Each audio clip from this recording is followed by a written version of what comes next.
Bienvenidos a Mejor Contigo. Os tenemos que contar muchas cosas. Este fin de semana se blinda Madrid. Ya lo sabéis, el fin de semana pasado hubo un incremento de las reyertas, de los apuñalamientos, hasta 7. 2 muertos, 2 chavales de 15, uno de 15 años, otro de 25 años, de bandas latinas, bandas juveniles. Bueno, este fin de semana se despliega hasta 500 agentes en las calles, controles en las discotecas de armas.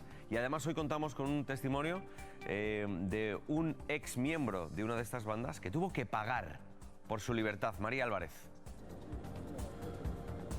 Pues sí, comienza ya ese dispositivo especial que ya nos han dicho que se iba a establecer desde este momento y hasta que se dé fin a las bandas latinas, bandas juveniles en Madrid. Un dispositivo que va de lunes a jueves y que se incrementa de viernes a domingo, centrado en el fin de semana. 11 distritos de la capital y también el municipio de Parla, más de 500 agentes de la policía, y además el ayuntamiento también se ha sumado a ese dispositivo en las puertas de las discotecas, en los parques, en los lugares que saben que se reúnen con la policía local. Hoy contamos con un extrinitario que nos cuenta cómo entró en la banda, cómo empezó a formar parte de la banda con solo 14 años y cómo para salir cuando ya tenía 23 tuvo que pagar. Mati, ¿tú has sido un trinitario? Sí, se ve mucha sangre en ese tipo de peleas. Vas ascendiendo a través de violencia. ¿Y tú ascendiste? Sí. ¿Tuviste que pagar por tu libertad? Puedes salir, pero tiene un costo. ¿Económico? Exactamente, sí. ¿Qué es lo que tú habías hecho? Recaudar ese dinero. Os lo decía al principio, lo decía sobre todo a los que estáis en casa, este fin de semana se blinda Madrid. Se blinda de bandas juveniles. Peligro de venganza. Se hablaba y hablábamos ayer, hoy seguimos indagando. ¿Cuál es el despliegue que se está produciendo? ¿Cuáles son las novedades respecto a esto? Laura Cerdeira, buenos días. Buenos días. Mayor vigilancia en las puertas de las discotecas, en transportes públicos como metro y cercanía y en aquellas zonas más conflictivas donde se ha registrado un aumento de la actividad delictiva de estas bandas juveniles. 514 agentes de policía forman parte de este dispositivo que ya está activo en 11 distritos de la capital y también en la localidad de Parla, donde el pasado fin de semana se produjo una de estas reyertas. La vigilancia será permanente, pero se reforzará especialmente durante los fines de semana con el apoyo también de los agentes municipales y de la Guardia Civil en otros 9 municipios de la región. Y mientras Madrid se blinda contra las bandas latinas, continúa esa investigación por la muerte de 2 jóvenes de 15 y 25 años en reyertas. Este jueves la Guardia Civil ha detenido a 11 miembros de los Dominican Don't Play. 3 de ellos estarían implicados en el fallecimiento del joven de 25 años el sábado en el barrio de Usera. Gracias, Laura. Carlos Quílez, buenos días. Bienvenido a Mejor Contigo. ¿Qué esperamos en Madrid este fin de semana? Bien, yo creo que va a haber una situación de, perdonar el tópico, de calma tensa. Es decir, efectivamente va a haber un despliegue policial muy importante, un despliegue policial no solamente en lo cuantitativo. Laura hablaba de estos 500 agentes entre diversos cuerpos policiales que se van a desplegar coordinados, sino también de una forma específica. Laura hablaba de las líneas del metro. Nos consta que respecto al metropolitano, respecto a las estaciones concretas del metro, de las que se sabe que son puntos de reunión o puntos de encuentro justamente para peleas, o directamente puntos en los que se han desarrollado vendetas entre las bandas rivales, y fundamentalmente estamos hablando de los Dominican Don't Play y los Trinitarios, va a haber una extraordinaria vigilancia policial, no solamente de agentes uniformados, sino y especialmente de agentes de paisano. Yo creo que la situación, entre todos hemos de intentar conseguir que baje un poco el suflé, es decir, que de alguna forma la policía haga su trabajo, lo está haciendo, los servicios de información del Cuerpo Nacional de Policía, que son los que junto con los agentes de seguridad ciudadana están con una mayor presencia en esta situación, en este conflicto que se ha abierto como consecuencia de los últimos acontecimientos en Madrid. Están recabando mucha información y tienen perfectamente ubicados, lo comentábamos hace un par de días, con nombre y apellidos, dónde están esos capo di capi, esos jefes o esos jefecillos de los chapters, de los comandos, de los grupos que tienen una mayor virulencia. De tal forma que yo lo que espero es que se imponga el sentido común, que la policía haga su trabajo y le dejemos hacer su trabajo, y que de alguna forma pues esos impulsos de venganza que han hecho públicos, no solamente de forma verbal, sino también a través de las redes sociales, algunos líderes de algunos chapters de las bandas enfrentadas, pues se vayan diluyendo poco a poco. Ese es el deseo. Carlos, ¿qué opinas sobre el debate o qué opina la policía sobre el debate que también está en la calle respecto a la venta, la posibilidad de comprarte un machete o armas tan peligrosas como estas, que son al final las que están acabando con la vida de los chavales y de las chavalas en este tipo de bandas, que sean prohibidas su venta? Bien, es un debate un tanto absurdo el que nos plantea. No es una opinión mía, es la opinión que traslada la policía. Efectivamente, cuando alguien va a una discoteca y en el bolso, en vez de llevar, pues no sé, lo que se lleve, pues el monedero, pues lo que sea, ¿no? El paquete de cigarrillos o lo que sea, se lleva un machete, es porque ese alguien cuando sale a la discoteca con un machete en el cinto o en el pantalón o escondido en el calcetín o donde sea, sale con una vocación, en fin, que nada tiene que ver en principio con lo que sería una vocación razonable del divertimento. Eliminar, censurar, bloquear, blindar la venta, limitar la venta de machetes en su concepto, hablaba de un absurdo, o la policía nos habla de un absurdo porque cualquier otro objeto punzante tiene la misma deriva que puede tener un machete, es decir, el blindar, el impedir que un joven o no joven vaya a una tienda y compre un machete de 1,5 palmos de hoja, pues está muy bien, pues un machete menos circulando por la calle, el cuchillo que ha utilizado para cortar la escalopa comiendo media hora antes ya es un arma letal en manos de quien quiera hacer de ese utensilio un arma letal. Por lo tanto, cosas diferentes son el uso de las armas. El uso de las armas se circunscribe a un uso de las armas para los cuerpos y fuerzas de seguridad, para la gente del tiro olímpico o para gente de mal vivir. Eso es un dato objetivo, pero sin embargo la limitación de los machetes como concepto es una limitación, en fin, con mejor, que obedece a un planteamiento con una mejor vocación o con un mejor desideratum que no con una plasmación que sea razonable. Gracias, Carlos Quílez. Ampliamos toda la información con el doctor José Cabrera, el psiquiatra forense, al que te quiero preguntar sobre todo, doctor, un par de cosas. La primera de ellas es, en los últimos tiempos, y así lo dicen las autoridades, han incrementado el número de actos violentos. ¿Por qué puede ser?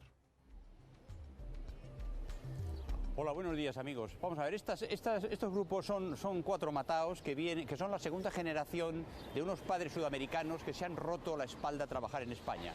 Estos chavales que están medio abandonados son captados con facilidad en este tipo de bandas. ¿Y por qué? Pues porque necesitan sentirse en un grupo, necesitan sentirse importantes, se sienten guerrilleros, se sienten personas que están acogidas por una jerarquía que efectivamente es violenta. Y esta violencia va increciendo conforme aumenta la cantidad de estos chavales y conforme aumentan las rivalidades entre estas bandas. Estamos en los albores de las bandas. Estas bandas que empezaron hace ya décadas en otros países, al final acabaron, como ya sabéis todos, en las famosas maras que casi negociaban con los gobiernos en Centroamérica. Así que no creamos que esto es una tontería de hoy. Ojo, ojo. Ojo a dónde puede llegar, doctor, y la violencia extrema, porque claro, podemos hablar de que estos grupos o estas bandas latinas, bandas de chicos jóvenes, tenían enfrentamientos, tenían peleas, podían utilizar algún objeto contundente, pero estamos hablando ya de una violencia extrema, estamos hablando de cuchillos, de machetes, de asesinatos, de muertes en la calle. Sí, sí, sí. Bueno, tened en cuenta que el arma blanca es un símbolo de poder y además es muy ancestral. El arma blanca al ser humano le permitió sobresalir por encima del resto de los animales de la naturaleza. El arma blanca, esa arma afilada que puede matar perfectamente y que además son machetes de enormes proporciones, que se venden, por cierto, en cualquier lado. Es decir, va a ser difícil que la legislación pueda controlar esto. Esta es una opinión personal, ¿eh? La cuchillería en España es una cosa famosa desde hace cientos de años y claro, estas armas, lógicamente, en manos de personas violentas, que suelen ser menores además, chavales de 17 años, 16, que son gente muy desajustada porque los estudios han fracasado, sus padres no los ven porque están trabajando y al final se sienten como pequeños guerrilleros en estos grupos y además tienen que demostrar que son valientes, con lo cual, machete en ristre. Doctor, ¿y qué podemos hacer para intentar que esto, quiero decir, más allá de la educación que puedan o no darle sus padres, la sociedad que pueda hacer por ellos para que, no sé, no se metan en estas bandas, no sea su único futuro? Vamos a ver. Sí, yo entiendo esto perfectamente. Mira, la gente que esté viéndonos ahora en el programa lo que piensa es lo siguiente. Si un ecuatoriano se pelea con un hondureño, a mí esto me da igual. ¡Ojo! Que un día pasa tu hija por allí y se lleva un machetazo. Dicho esto, te responderé exactamente a la pregunta. ¿Qué podemos hacer? 2 cosas. Una, tener un garrote fuerte y enseñar el garrote. ¿Eso qué significa? Tener leyes potentes para que esta gente diga, ojo, que si me paso, me dan con el garrotazo en este país que se llama España. Y 2, meter en su cabeza, en la cabeza de estos chavales, alternativas a esto.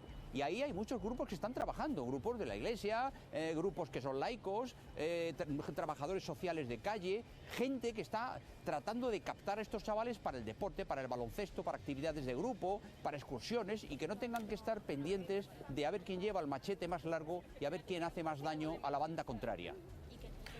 Doctor, yo no sé qué opinión tienes respecto a la relación entre las redes sociales y este aumento de la violencia, y además como la violencia como si fuera el único modo de comunicarse o de relacionarse. ¿Crees que estamos viviendo una etapa especialmente agresiva, violenta? No sé si tiene que ver con la pandemia, con el hecho de que estuviéramos encerrados, del miedo que hemos pasado. Sí. Vamos a ver, sí, yo te entiendo la pregunta y la respuesta es muy sencilla. La violencia es un medio para conseguir un fin.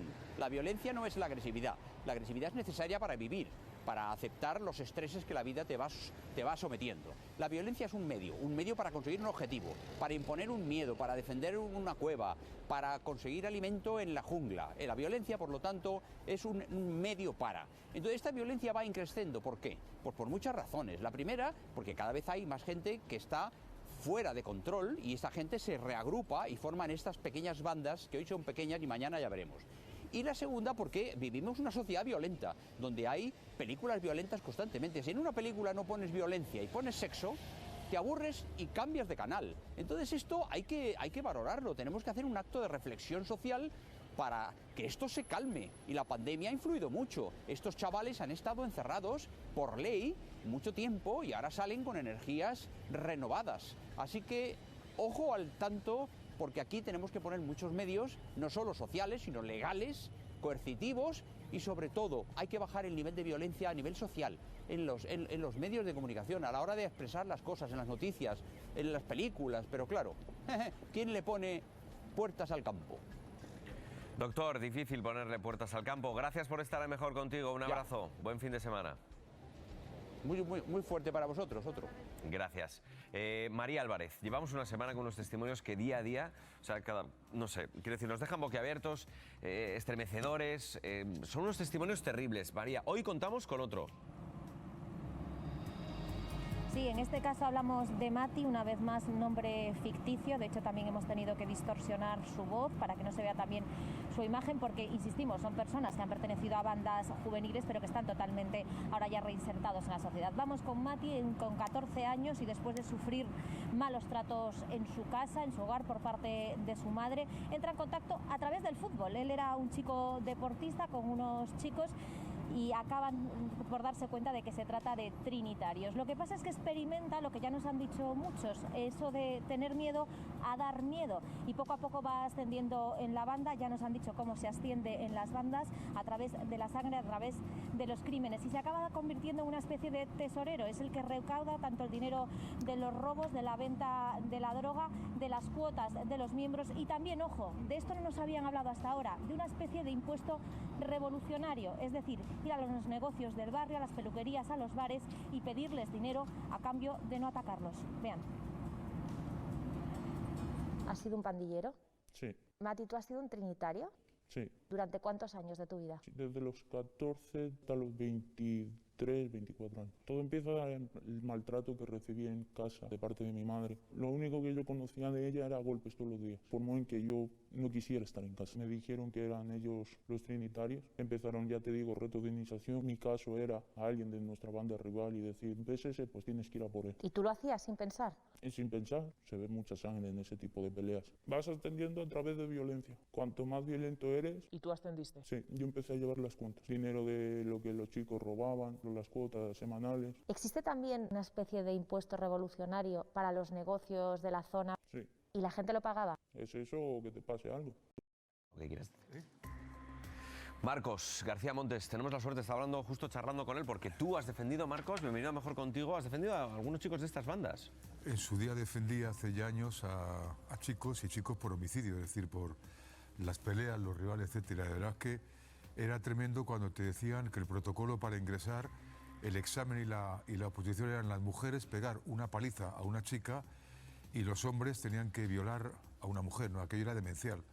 Y lo que tuvimos en su día del procedimiento salió bien, pero la verdad es que los grupos eran complicadísimos porque vienen de familias muy desestructuradas, familias rotas, padres trabajando al día 13, 14, 15 horas, sin que esto sea ninguna justificación, ¿no?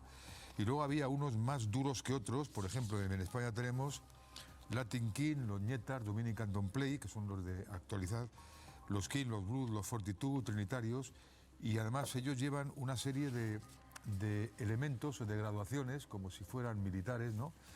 Por ejemplo, en la banda de los Don't Play llevan collares, depende de los colores, son jefazos, son medianos o son del A través de rango los inferior. collares que los llevan, y que me imagino que lucirán y que se verán no todo el mundo los tiene que ver. Entiendo. Claro, según los collares estás en la relación de coordinación y subordinación, el jefe lleva unos azules, etcétera.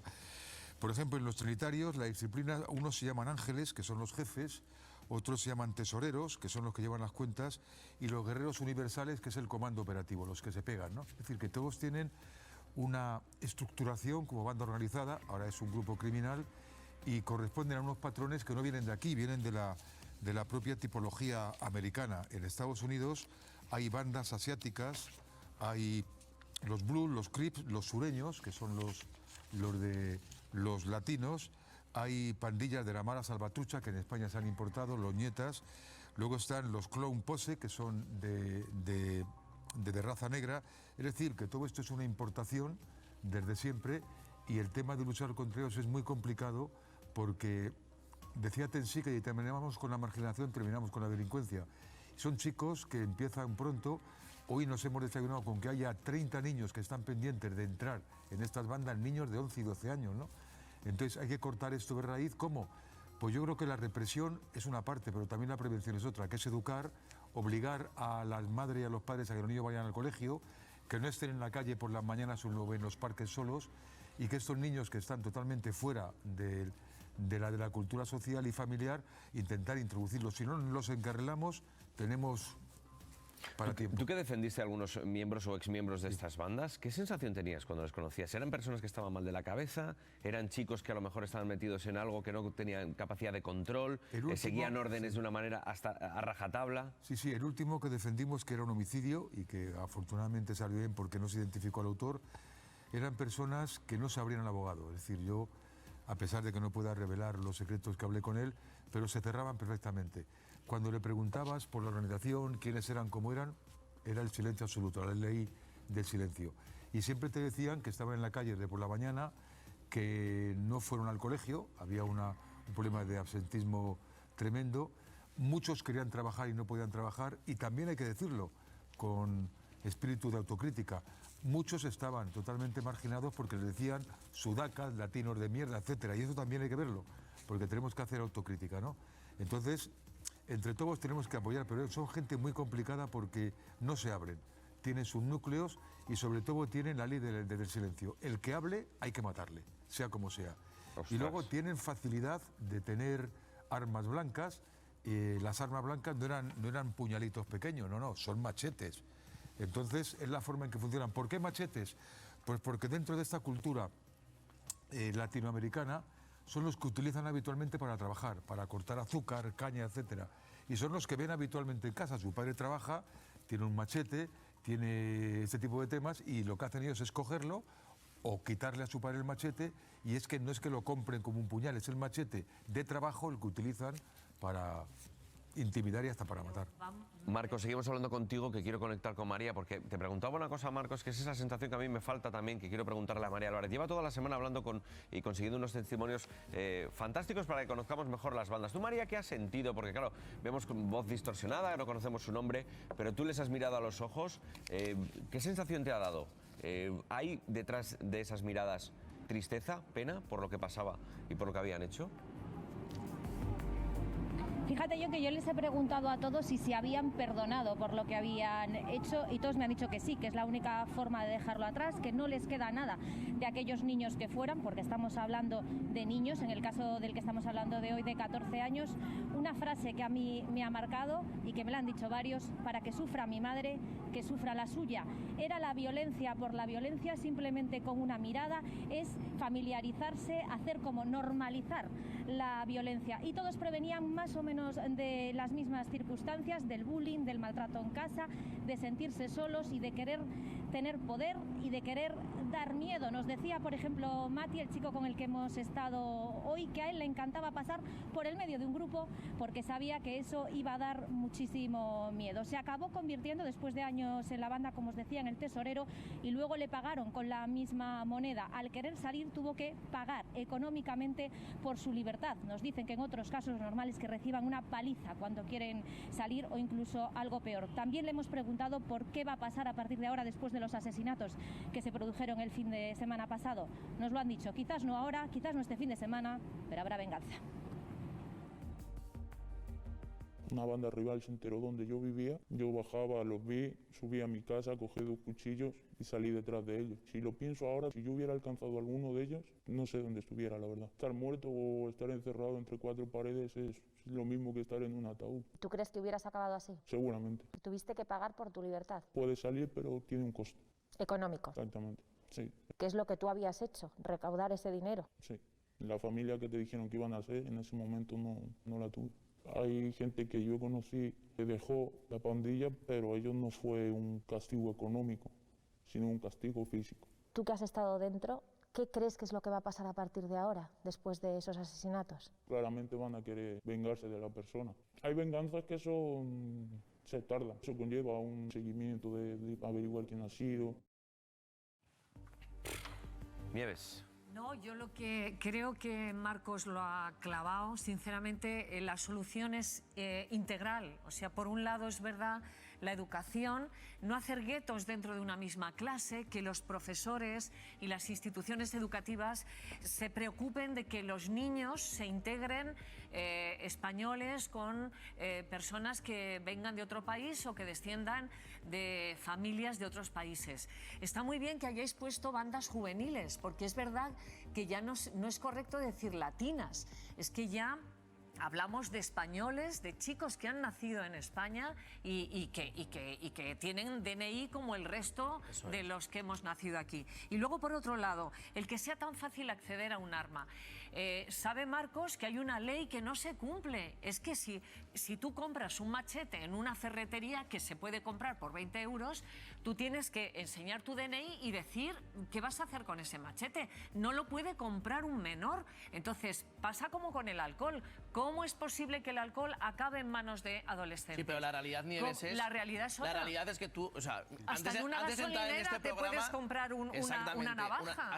Antes de entrar en este programa, he mirado en internet, pones la palabra comprar machete por 30 euros, te lo envían hasta casa, sin presentar prácticamente el DNI. No, por Amazon, puede por comprarlo tu internet, primo, tu padre o quien sea, y te llega a tu nombre.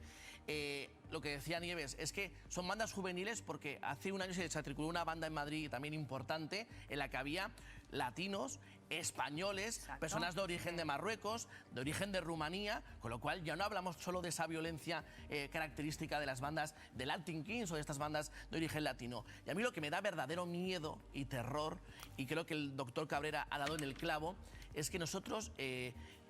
estar en esa hora inexacta, en el lugar inadecuado. Es decir, tú estás toda la vida trabajando, estudiando, formándote, y a mí me aterra como ciudadano. Yo creo que hay más tensión que calma ahora mismo en según qué zonas de Madrid. Lo ocurrido el fin de semana pasado. Pero a mí una cosita, Pablo, quiero decir, a mí me aterroriza pasar, por ejemplo, el sábado pasado, que pasé 2 horas antes de que ocurrieran los hechos por esa calle Atocha. Imagínate que hay una pelea, te pilla en medio y cubres tú las consecuencias, es que es terrible que ocurra eso. Claro. Y la ciudadanía Por tiene eso miedo, la y policía, es innegable. Alberto Guzmán, y tú que tienes 30 y tantos años, imagínate un chaval de 15 Claro. años que está compartido también en Capital con ellos, pues una tarde Es que de además, risas y con una los cosa amigos, importante las es que estos no son amigas, grupos de etcétera. chavales que Cuidado, quedan para pegarse. Cuidado. O sea, es que va mucho más allá de la violencia que pegarse. Son bandas organizadas, bandas criminales. Y que van a hacer daño. O sea, que lo que Por eso digo, pretenden no sé es si hacer tanto la daño. educación, sí, o sea, quiero decir, tiene que ser todo algo estructural y unos cambios. Y la existen. policía Escuchamos que a Pablo, detenga, y es que muy importante todo. que No creo descabece a las bandas. desaparezcan los delincuentes, Que porque todos descabece a las estén bien. bandas. El lunes hablábamos de Eso es. la percepción subjetiva de la violencia y del miedo que se está provocando, al que, por cierto, yo creo que los medios de comunicación también contribuimos. Es una pena, Alberto, que tú paseas por la calle aterrorizado. Hoy escuchaba entrevistas de gente que venía a Madrid que decía, bueno, es que tenía el billete comprado, pero si pudiera haberlo evitado, no venía a Madrid. Es tremendo, ¿no? Esta sensación de miedo. Debe preocuparnos lo que va a ocurrir este fin de semana, sin duda, pero yo creo que tiene que preocuparnos más. Por cierto, muchos especialistas hablan de que es muy raro que haya 2 fines de semana de violencia violencia consecutivos, precisamente porque las bandas saben que va a haber un despliegue policial y tratan de evitarlo. Lo digo por eso decía Aquiles calma tensa, ¿no? Decir, vamos a por esperar. rebajar un poco ese nivel de tensión. Pero igual que nos preocupa lo que pasa este fin de semana, creo que sería interesante que nos preocupáramos por qué nos ha traído hasta este fin de semana. Totalmente. Y hay un cóctel, Marcos lo ha dicho clarísimamente, tengo más. que es la marginalidad, la exclusión, el fracaso escolar y la desestructuración familiar. Esto es igual a violencia juvenil casi en todos los casos porque no existen alternativas. Y esto es un problema que nos afecta a todos, que nos afecta a las instituciones y que si no resolvemos vamos a estar periódicamente hablando de un repunte de la violencia de las bandas son juveniles. niños de calle, es que son niños que no acuden a los centros educativos. Luego entonces la calle, si es tu educadora, pues mal vamos. Tú fíjate de lo que hablan siempre, dicen, yo quiero pasar de sentir miedo a provocarlo. Es tremendo esto, ¿no? Pero es que curiosamente, aunque parezca que es nihilista lo que voy a decir, algunos de ellos tienen como reflejo el West Side Story. Es decir, los Jaws, que es el grupo americano de una banda, y los latinos. Y eso ellos lo tienen metido en la cabeza, como que están en territorio ajeno porque los americanos no admitían a los latinoamericanos y por ahí viene el tema. Pero hay un punto que los americanos, que son bastante listos para esto, dicen cómo hay que detectarse. Cuando la familia, el colegio, ven, por ejemplo, señales, ven cómo silban, el estilo de cabello, cómo se visten, letras de gorras, etcétera, ya estamos identificando a esta gente como que están dentro de un grupo. Los trapos, los zapatos de la marca British Knight, los zapatos pintados, las joyas, las chaquetas atléticas, ya se están definiendo el uniforme de cada una de estos componentes delictivos. Y yo quiero intentar de nuevo decir que si los padres están viendo que un hijo va en esta línea, los vecinos o los profesores sepan que ya está la alarma puesta y que ese niño hay que tener, como cuando el padre ve que su hijo se encierra en la habitación y está mal, ese chico tiene problemas de droga. Entonces hay que intentar prevenir y que los padres sean conscientes y pidan de... ayuda, Marcos. Los padres pueden pedir ayuda. Claro. Los padres pueden acudir a Tienen que pedir ayuda. profesionales. Pero muchas veces Estamos hablando de no, padres que no existen. Vale, pero ya, los también. padres, la madre o el padre, en fin, el núcleo, la tía, los que estén ahí con ellos, saben perfectamente que no están en buenas manos, Bueno, porque eso se detecta. Pero muchas veces, eso sí que es cierto. Eso Es se cierto que detecta. muchas veces sí, Nieves, pero también es cierto, y yo tengo amigos que han llevado en un momento dado de la vida muy mala vida y sus padres eran muy ajenos a lo que estaba Y ocurriendo. padres que trabajan 13 o 14 horas, como hemos visto antes, lo van a tener difícil para detectar esos cambios en sus hijos. Hombre, con que entres en su habitación ya lo Y has que detectado. decía nosotros a Pablo, y es verdad, nosotros contamos lo que está pasando, pero es verdad que tampoco tenemos que crear un alarmismo que no existe. Y por ello también, Irma Frigenti, por favor, está corriendo por redes sociales información que no es veraz, que no es real. Y aquí queremos también contrastarla y enseñaros que cuidado con todo lo que está pasando en las redes, que no es cierto.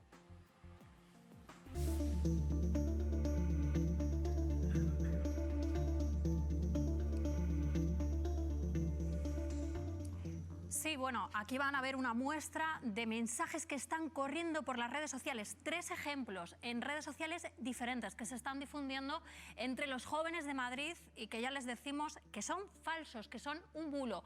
En algunos de estos mensajes se habla de altercados entre bandas, se habla también de sed de venganza, se dice a la gente que va a pasear por Madrid durante este fin de semana que tengan cuidado, que mencionan también además zonas concretas. Incluso en alguno de estos mensajes que también está corriendo por las redes se llega a decir, fíjense, España será Latinoamérica por un día. Esta frase se llega a afirmar en uno de esos mensajes.